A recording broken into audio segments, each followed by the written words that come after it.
My name is Lisa Martinez, and at 28 years old, I never imagined that my cousin's wedding reception would become the most vindictive yet satisfying moment of my entire life. For 3 years, my extended family had watched me sort through trash and recyclables every morning, assuming I was barely surviving on minimum wage. What they didn't know was that while they were gossiping about my embarrassing job, I was actually conducting groundbreaking research that would eventually catch NASA's attention. The moment my phone rang during their mockery changed everything forever. Before I dive into this incredible story, drop a comment letting me know where you're watching from. Hit that like and subscribe button if you've ever been completely misunderstood by people who should have supported you. Trust me, what happens next will leave you speechless. Growing up in a tight-knit Mexican-American family in East Los Angeles, success was measured in very traditional terms. My cousin Elena, 30, had followed the expected path perfectly, married her high school sweetheart Roberto at 22, had 2 beautiful children, and now lived in a pristine suburban home with a white picket fence. She worked as a dental hygienist, a respectable job that our grandmother frequently praised during family gatherings. My younger cousin Miguel, 25, had taken the college route that made our parents beam with pride. Fresh out of business school, he landed a position at a prestigious marketing firm downtown. His salary wasn't extraordinary, but it was steady, conventional, and something our family could easily understand and celebrate. Then there was me, Lisa, the family puzzle piece that never quite fit anywhere. While Elena was planning her perfect wedding and Miguel was climbing corporate ladders, I was earning my PhD in environmental engineering from UCLA, specializing in waste management systems and sustainable resource recovery. The problem wasn't my education. Our family was proud that someone had earned a doctorate. The problem was what I did with that education. Instead of taking a comfortable office job at an engineering firm, I chose to work for the Los Angeles Department of Sanitation as a senior research scientist, developing new technologies for waste processing and resource recovery. To my family, this looked like I was literally working with garbage. They couldn't understand why someone with a PhD would choose to spend their days at recycling facilities and waste processing plants. During family dinners, when Elena talked about her dental practice and Miguel discussed his latest marketing campaigns, I would mention my research into converting organic waste into renewable energy sources. Their eyes would glaze over, and someone would inevitably change the subject. "Lisa's still doing that trash thing," my Aunt Carmen would explain to family friends, her voice carrying a mixture of embarrassment and pity. "We keep hoping she'll find something better suited to her education." What they didn't understand was that my work was revolutionary. I wasn't just collecting garbage, I was developing patented technologies that could transform how cities worldwide handle waste management. My research focused on creating closed-loop systems where waste products became valuable resources, turning what most people considered problems into solutions. The financial compensation reflected the specialized nature of my work. Senior research scientists in environmental engineering, especially those working on municipal contracts with proprietary technology development, earned significantly more than most people realized. My annual salary was $180,000, plus substantial bonuses for patent development and technology licensing deals. But I lived modestly by choice and necessity. My work required me to be on-site at various facilities throughout Los Angeles, often in industrial areas where appearances mattered less than functionality. I drove a practical hybrid vehicle, wore durable work clothes, and lived in a small apartment near my primary research facility to minimize commute time. My family interpreted this practical lifestyle as evidence that I was struggling financially. When I showed up to family events in my everyday clothes, sturdy jeans, comfortable sneakers, and simple t-shirts, they saw someone who couldn't afford better. When I declined expensive family vacations or elaborate restaurant dinners, they assumed I was embarrassed about my financial limitations. The truth was more complex. Most of my income was invested back into my research through a private company I had founded, Martinez Environmental Solutions. We held 3 patents on waste-to-energy conversion technologies, with 2 more pending approval. The licensing deals for these patents were generating passive income that would secure my financial future, but the work itself was my primary focus. I had also been collaborating with various government agencies on projects I couldn't discuss openly. The Department of Energy had contracted my company to develop waste processing systems for remote facilities.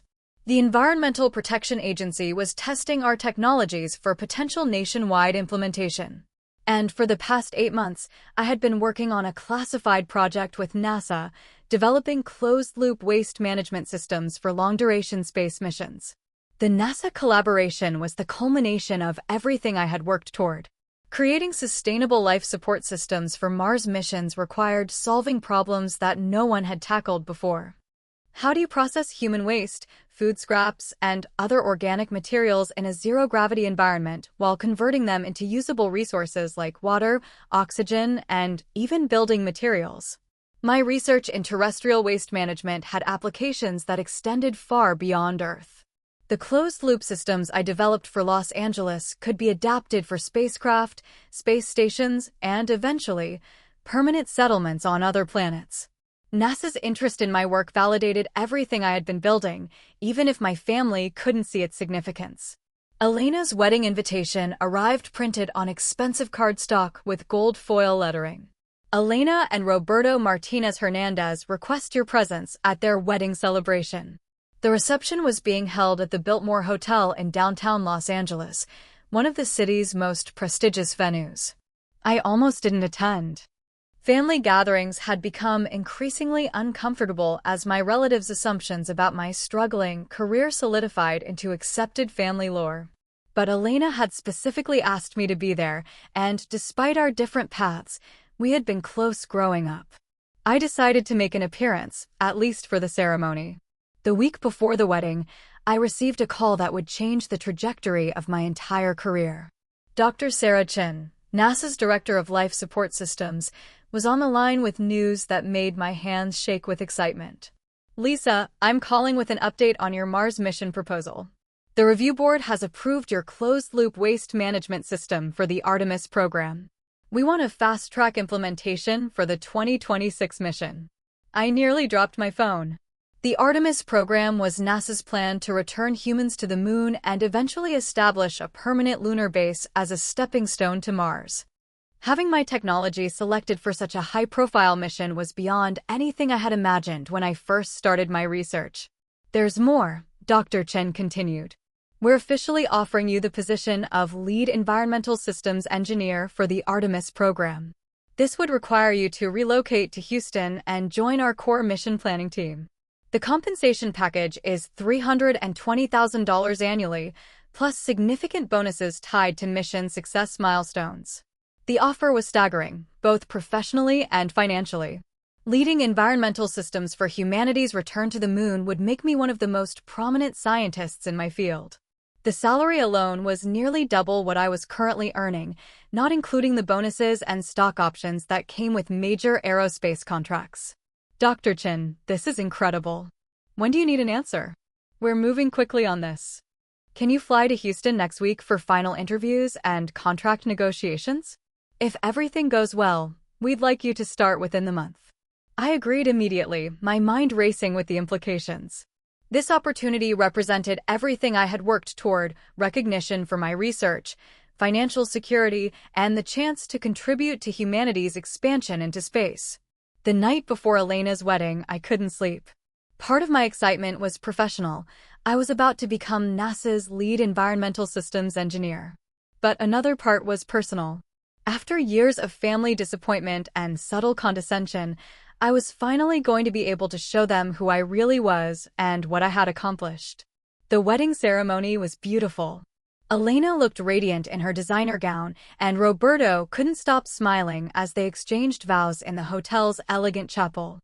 During the ceremony, I found myself genuinely happy for my cousin, despite the complicated dynamics that had developed between us over the years. The reception was a different story entirely. The Biltmore's ballroom was decorated with elaborate floral arrangements and crystal chandeliers.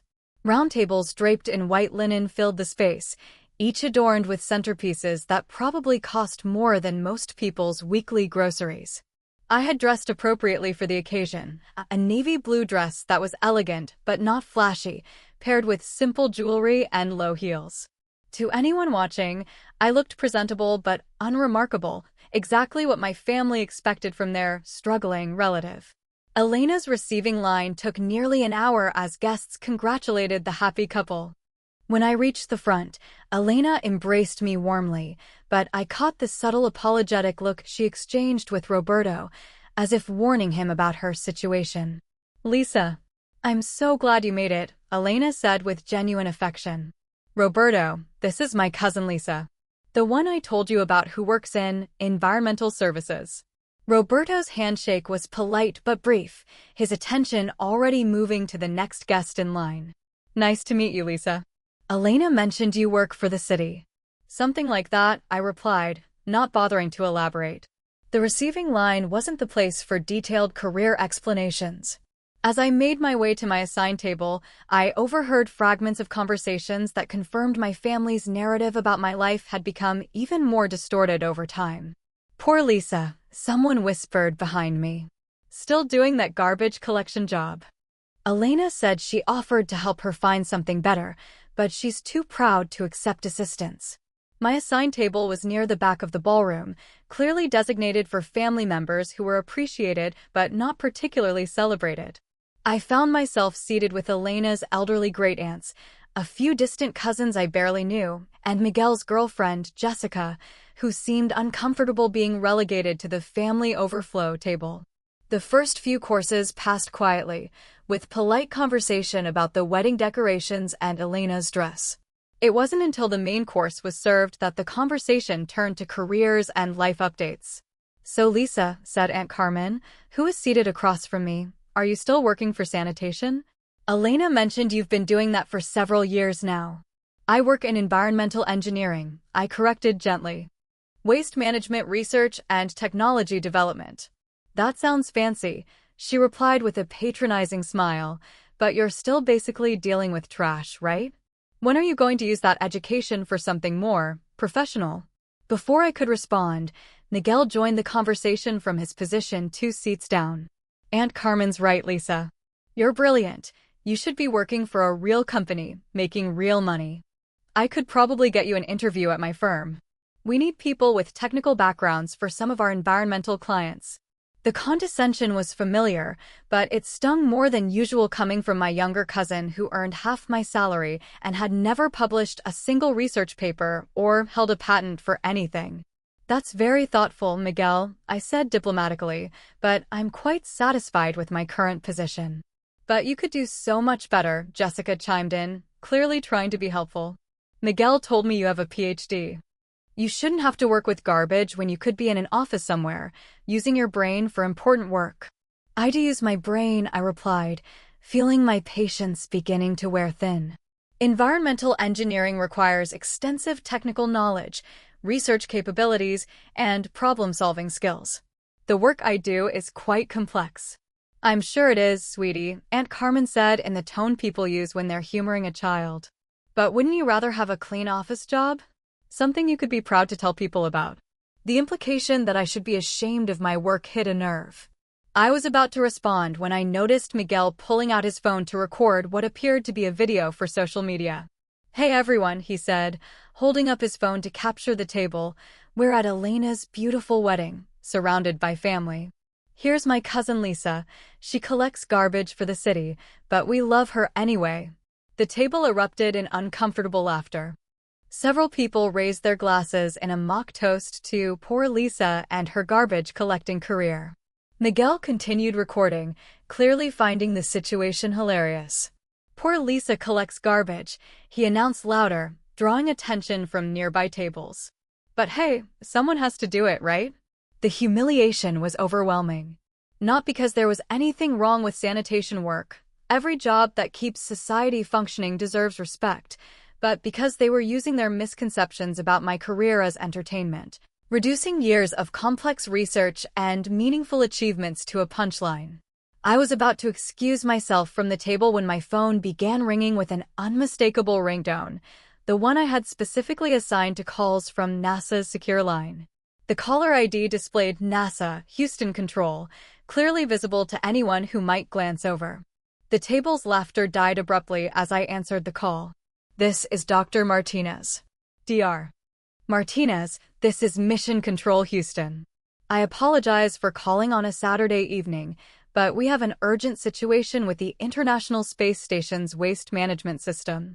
The primary processing unit has malfunctioned, and we need your immediate consultation on emergency protocols. The words hit the table like a physical blow. Miguel's phone was still recording, capturing the moment when everyone's assumptions about my career were shattered in real time. What's the nature of the malfunction? I asked, pulling a notebook from my purse and switching into professional mode. The organic waste converter is showing critical error codes. We're concerned about atmospheric contamination if the system fails completely. Can you walk our team through the emergency bypass procedures you developed? Of course. Give me the current system readings. As I spent the next 10 minutes consulting with NASA Mission Control about International Space Station operations, providing technical guidance for a system I had designed, the silence at my table was deafening. Miguel had stopped recording, his face pale with shock. Aunt Carmen stared at me as if I had suddenly grown wings. Jessica's mouth hung open in disbelief. When I finally ended the call, the entire table was staring at me in stunned confusion. Lisa, Miguel whispered, his voice barely audible. Was that really NASA? Yes. There's a problem with the waste management system on the International Space Station. I designed the current processing protocols, so they needed technical consultation. You designed systems for the space station? Aunt Carmen asked weakly. Among other things. My research focuses on closed-loop waste management systems for extreme environments. NASA has been testing my technologies for potential use in long-duration space missions. The revelation hit them in waves. Miguel looked down at his phone, probably realizing that his mocking video had just captured him humiliating a NASA scientist. Jessica appeared to be recalculating everything she thought she knew about me. Aunt Carmen seemed to be struggling with the cognitive dissonance of learning that her garbage-collecting niece was actually consulted by space engineers. Before anyone could respond, my phone rang again. This time the caller ID read, Dr. Sarah Chin, NASA Artemis Program. Excuse me, I said, answering immediately. Dr. Chin, good evening. Lisa, I'm sorry to bother you on a weekend, but I have incredible news that couldn't wait until Monday. The final review board met this afternoon, and your appointment as lead environmental systems engineer for Artemis has been unanimously approved. We're prepared to offer you a signing bonus of $50,000 on top of the salary we discussed, plus stock options in our contractor partnerships. The table around me had gone completely silent, hanging on every word of the conversation. That's wonderful news, Dr. Chen. When would you like me to start in Houston? As soon as possible. This is a priority assignment. We're putting you in charge of life support systems for humanity's return to the moon. Your waste-to-resource conversion technologies will be critical for establishing sustainable lunar operations. I understand. I can relocate within the month. Perfect. Lisa, I want you to know that your selection for this position represents NASA's highest confidence in your abilities. You're going to be leading environmental systems for the most ambitious space exploration program in human history. After ending the call, I looked around the table at my family members, who were staring at me as if I had just revealed I was secretly an alien. So, I said calmly, tucking my phone back into my purse, to clarify, I don't collect garbage. I'm a senior research scientist specializing in environmental engineering and waste-to-resource conversion technologies. NASA has just appointed me as lead environmental systems engineer for the Artemis program, which aims to establish a permanent human presence on the moon. Miguel's face had gone completely white. Lisa, I had no idea. The video I just recorded shows you mocking a NASA scientist for working in environmental engineering. I finished for him. I hope you weren't planning to post that anywhere. I'm so sorry, Jessica said, her voice barely above a whisper. We didn't understand what you actually do. You never asked, I replied, not unkindly. You saw me in work clothes, heard that I work with waste processing, and decided that meant I was struggling professionally. You never showed any curiosity about the technical aspects of my work or its applications. Aunt Carmen found her voice first. NASA? You work for NASA? I work with NASA, among other agencies. My company holds several patents on waste management technologies that have applications in space exploration, environmental remediation, and sustainable resource management. The licensing deals for these patents generate substantial royalties. Your company? Miguel asked weakly. Martinez Environmental Solutions. I founded it 3 years ago to commercialize my research. We currently have contracts with NASA, the Department of Energy, the EPA, and several international organizations. The weight of their misconceptions was finally settling over them. Years of family gatherings where they had pitted my career choice, offered to help me find better work, and treated me like the family charity case, all based on fundamental misunderstandings about what I actually did for a living. The garbage collection thing, Miguel started, then trailed off. I conduct research at waste processing facilities because that's where the technology gets tested and implemented. I wear practical clothes because I'm often working in industrial environments. I drive a hybrid because it's environmentally responsible and efficient for my work requirements. None of that means I'm struggling financially or professionally. Elena appeared at our table, having noticed the commotion from across the ballroom. Is everything okay here? People are saying something about NASA calling Lisa. Your cousin, Aunt Carmen said slowly, apparently works for NASA. She designs space station systems. Elena looked at me with complete confusion. Lisa, what are they talking about? You work for the sanitation department. I work in environmental engineering research. I corrected for what felt like the 100th time.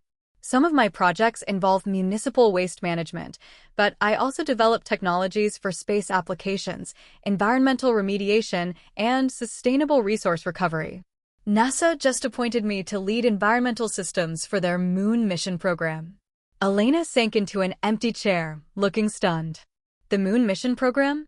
The Artemis program. We're working to establish a permanent human presence on the moon as a stepping stone to Mars exploration. My waste-to-resource conversion technologies will provide life support systems for lunar operations. I don't understand, Elena said weakly. You never said anything about space missions or moon bases. Most of my work involves classified contracts or proprietary technology development. I can't discuss details of ongoing projects, and frankly, none of you ever seemed interested in hearing about the technical aspects of environmental engineering. Miguel deleted the video from his phone without being asked, his face burning with embarrassment. Lisa, I'm so sorry. I feel like such an idiot. You made assumptions based on limited information, I said diplomatically. It happens. But we should have asked better questions, Jessica added. We should have shown more interest in understanding what you actually do. Elena looked around the table at our family members, then back at me. So when you said you couldn't afford to go on that family vacation to Hawaii, I said I couldn't take the time off work. I was in the middle of crucial testing phases for the NASA contract. Missing those deadlines could have cost me the Artemis position. And when you declined to invest in Miguel's friend's restaurant, I had already committed my available capital to expanding my research facility and hiring additional staff. My investment portfolio is focused on long-term technology development rather than hospitality ventures. The truth was reshaping their understanding of every interaction we'd had over the past several years. Moments they had interpreted as evidence of my financial struggles were actually examples of different priorities and professional commitments they hadn't understood. How much does NASA pay someone to design moon mission systems? Miguel asked quietly. The position comes with a base salary of $320,000, plus performance bonuses tied to mission milestones, stock options in contractor partnerships, and royalties from technology licensing agreements. It's quite competitive. The number hung in the air like a physical presence. Miguel made $65,000 at his marketing firm. Elena earned about $55,000 as a dental hygienist. I had just casually mentioned a salary that was more than both of their incomes combined, multiplied by 2. $320,000, Elena repeated slowly, plus bonuses and equity participation. The total compensation package could exceed $500,000 annually if the mission targets are achieved successfully. Aunt Carmen appeared to be having difficulty processing this information. Lisa, honey, are you saying you're wealthy? I'm financially comfortable, I replied diplomatically. My research company is profitable, the patent royalties provide passive income, and the NASA position offers excellent long-term security. I'm not struggling, if that's what you're asking. The wedding reception continued around us, but our table had become an island of stunned silence as my family members recalibrated everything they thought they knew about my life. I feel terrible, Elena said finally.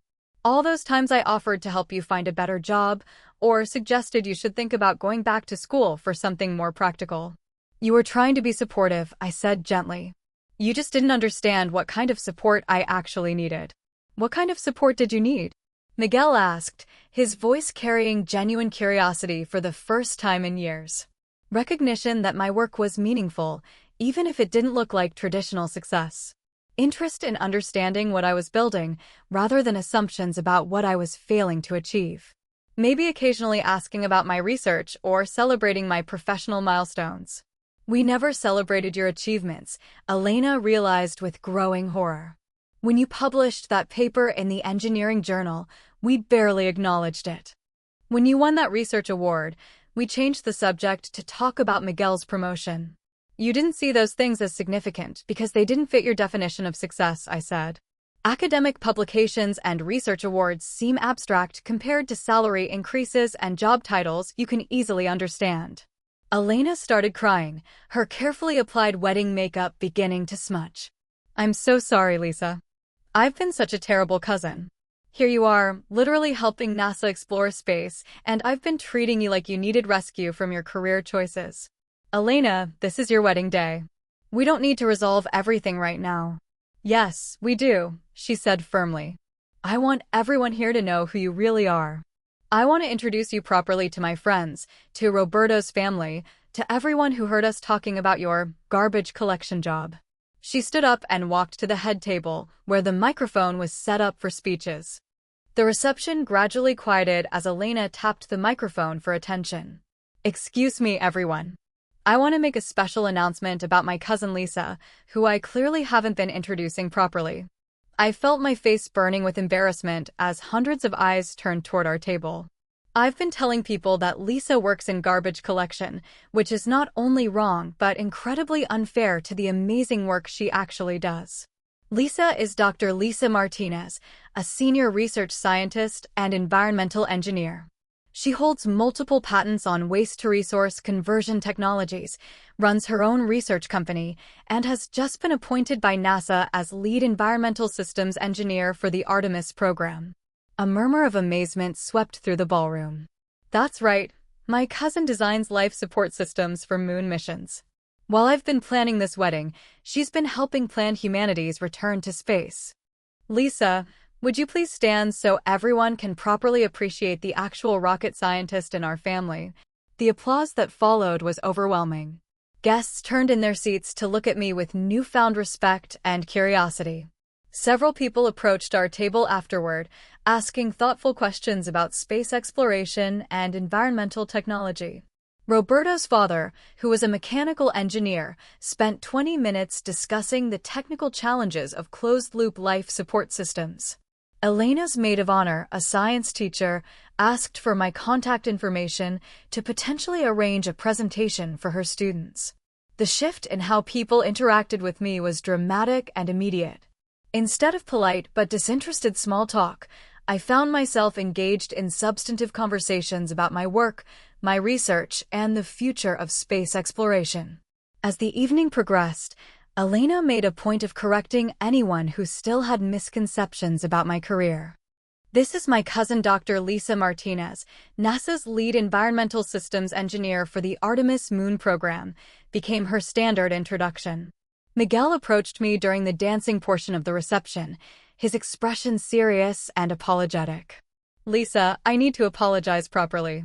Not just for tonight, but for years of treating you like you were failing when you were actually succeeding beyond anything the rest of us have accomplished. Miguel, you don't need to, yes, I do. I was jealous, if I'm being honest. You were doing something meaningful and important while I was pushing marketing campaigns for products I don't even believe in. Instead of being proud of your achievements, I chose to diminish them so I could feel better about my own choices. His honesty was unexpected and appreciated. Thank you for saying that. It means a lot. Can I ask you something?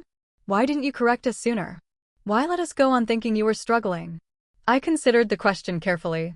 Partly because most of my work is confidential, so I couldn't discuss details. Partly because I was focused on the research itself rather than managing perceptions about it. And, honestly, partly because your assumptions protected me from unwanted attention and advice. What do you mean? When people think you're struggling, they leave you alone to focus on your work. When they know you're successful, they want to involve you in their projects, ask for financial advice, request loans or investments. Your misconceptions gave me privacy to concentrate on what mattered most to me. Miguel nodded thoughtfully. That actually makes sense. But it also means we missed out on really knowing you for years.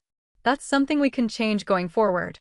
The reception wound down around midnight, with guests gradually departing and the newlyweds preparing for their honeymoon departure the next morning. As I gathered my belongings to leave, Elena caught my arm. Lisa, I have one more favor to ask. Of course. Would you be willing to give a toast at our one-year anniversary party? I want to celebrate your NASA appointment properly, and I want all our friends and family to hear about your amazing work from you directly. I'd be honored. And maybe, would you consider wearing one of those NASA polo shirts? I want everyone to see that my cousin is literally a rocket scientist. I laughed, genuinely touched by her enthusiasm. I think I can arrange that. 6 months later, I was settled into my new position at NASA's Johnson Space Center in Houston, leading a team of 40 engineers and scientists working on environmental systems for the Artemis program. The work was everything I had hoped for, challenging, meaningful, and directly contributing to humanity's expansion into space. My family's understanding of my career had completely transformed. Elena regularly shared updates about the Artemis program on social media, proudly identifying me as her NASA scientist cousin. Miguel started following space exploration news and would call with thoughtful questions about mission timelines and technical challenges. Most importantly, our relationships became authentic in a way they had never been before. When I received the Presidential Science Award for my contributions to sustainable space exploration technologies, my entire family flew to Washington, D.C. for the ceremony. During the award presentation, as I stood in the East Room of the White House accepting recognition from the President for my work on closed-loop life support systems, I caught sight of my family in the audience. Elena was crying with pride, Miguel was recording everything on his phone, this time with my permission, and Aunt Carmen was telling everyone around her, "That's my niece, she's sending people to the moon." The transformation was complete.